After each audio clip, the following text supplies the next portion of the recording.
喂，大家好啊！又翻到嚟呢個火炬之光無限啦。咁我個機體咧，經過咗差唔多1個禮拜度咧，咁我一日可能玩粒幾2粒鐘到啦。咁終於咧係打到時刻8噶啦，好似首次咧係玩火炬玩到時刻8，因為以前嘅時刻7同時刻8中間咧，佢嗰個斷層係好大嘅，即係要翻好耐先有得打時刻8啦。咁佢今季咧，我聽講佢係有改到時刻7同時刻8中間嘅難度差距咧就冇咁大嘅，佢特登改到。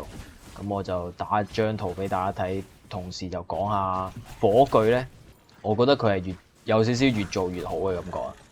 特別係咧，佢可以咧，你用手掣去玩佢咧，佢可以一路用手掣，一路用 mouse 咧，去無縫做切換咧，其實係非常之舒服噶嘛。因為你手掣咧，執嗰個背包又好唔方便，但係你有時用鍵盤用耐咗咧，又或者用 mouse 玩咧，你 keep 住撳啊，又好攰啊嘛。用手掣啊、蘑菇掣咁樣去控制隻角色移動，其實係幾舒服嘅。加上大部分火炬嘅標咧都係自走啊嘛，其實基本上你只要推嗰個蘑菇掣就搞掂。咁其實係幾舒服嘅玩落。咁通常呢啲巨力之神我都唔打噶啦，屌，經過屎忽痕撳下嘅啫。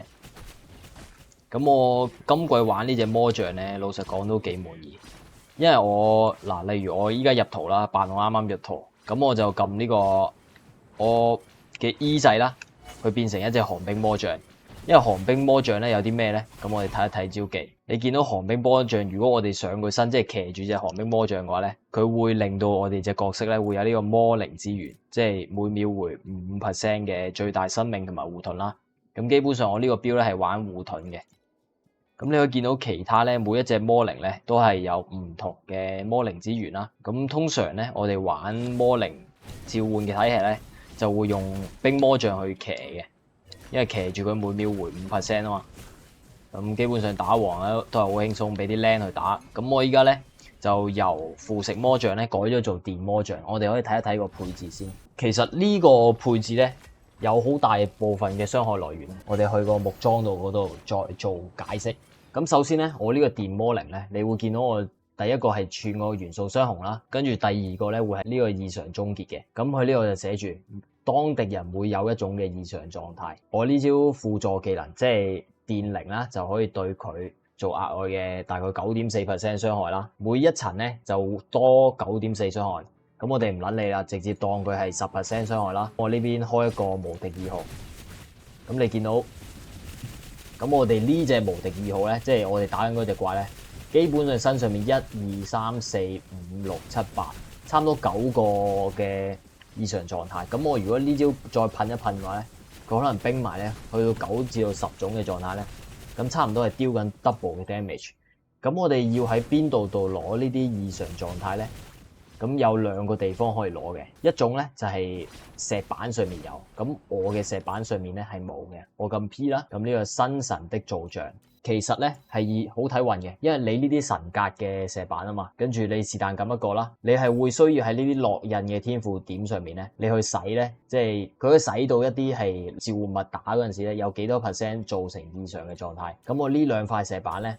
去烙印咧，基本上3個咧都係烙印唔到嘅，咁我就唯有退而求其次啦。我哋喺個天賦點上面攞，不過天賦點上面攞咧，反而咧更加親民嘅，即係嗰個獲取方式會比較親民少少啦。因為嗰啲神格石板咧，你洗完之後咧，烙印完之後嘅神格石板冇得交易噶嘛，咁即係你買又買唔到，自己洗又洗唔到嘅話咧，冇問題。你去到一個天賦咧叫做暗影術士，跟住會有一點召喚物咧，再加12% 機率造成異常狀態。咁基本上呢一點咧，你唔需要點晒3點或者4點嘅，你只需要點一點咧，你就見到我啲召喚物一打嗰陣時咧。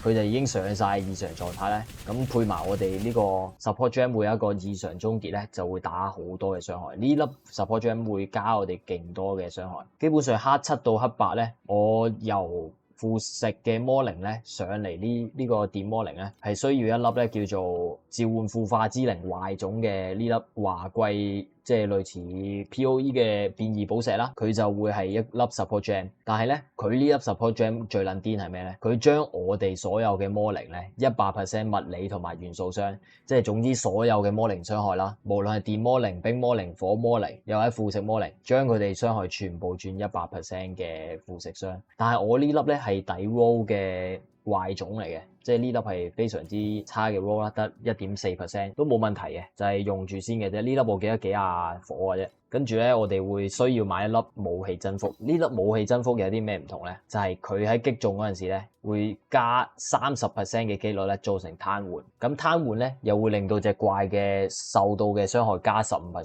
即係我哋又打到15% 魔。咁樣嘅話咧係非常之舒服。咁呢粒係緊要啦。跟住我哋咧講一講呢個幽浮魅影，本身係擺 buff 嘅技能嘅啫。咁之後咧就改咗做呢個幽浮魅影，因為咧佢可以幫我哋上一個自盲啦，跟住又可以又一樣嘅啫，上到個叫做幽玄，又係可以俾癱瘓佢嘅。但係其實你可以轉做一個叫做強烈侵蝕咧，係可以俾凋零。但係我哋嘅邪惡侵蝕咧，好似都已經係有凋零噶啦，所以咧我就通常會擺個癱瘓，因為我之前測試過，好似係幽玄會高傷少少，所以我就放個幽玄啦。咁我啲技能點發俾你哋睇一睇。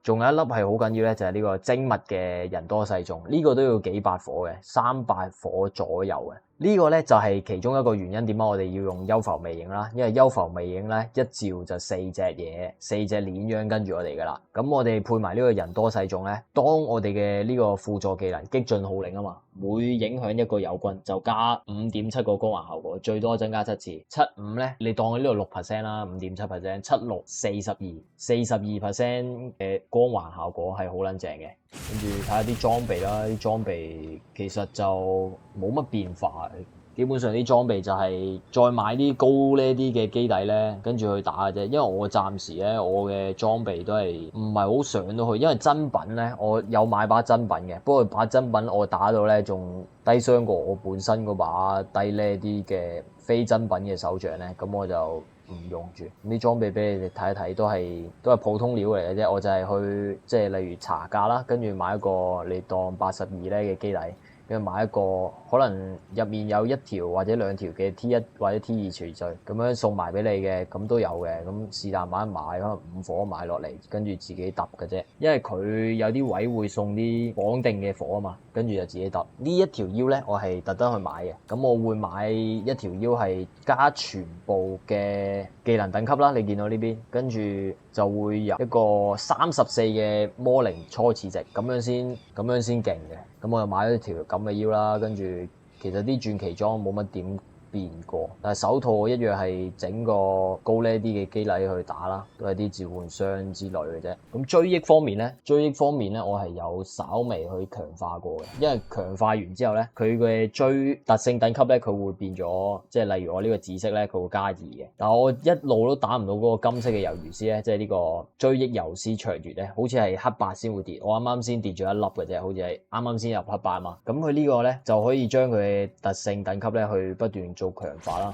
應該係我覺得我暫時咧最缺嘅應該係啲魷魚絲嘅，因為暫時可能天賦又跟到神格石板都 OK 嘅。你見到呢度有個加2嘅召喚物等級啦，跟住再加40嘅初始生長值，我都建議係買咗呢個強力護衛先嘅。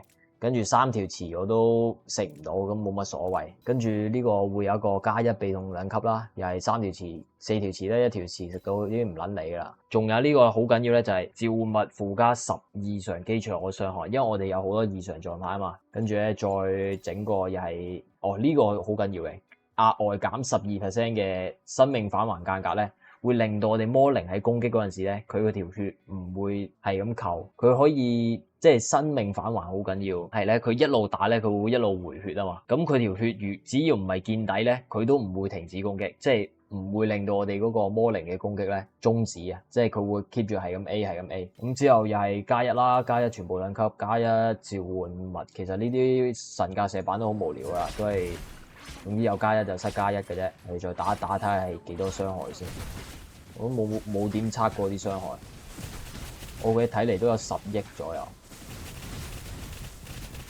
係咯。暫時嗰個 DPS 應該係10億左右啦。咁我估呢隻人應該都係1000火內嘅啫。但係老實講，因為我見到有啲 YouTuber 咧，好似都100火就已經打緊嗰個優瑞8啦。咁當然唔係呢個升華啦，佢係用緊嗰個矮人2嘅。咁我諗呢隻角色我應該都會玩到尾啦。咁希望呢條片有俾到啲值得參考嘅內容俾大家啦。咁希望都幫到你。咁我哋下條影片再見，多謝收睇，拜拜。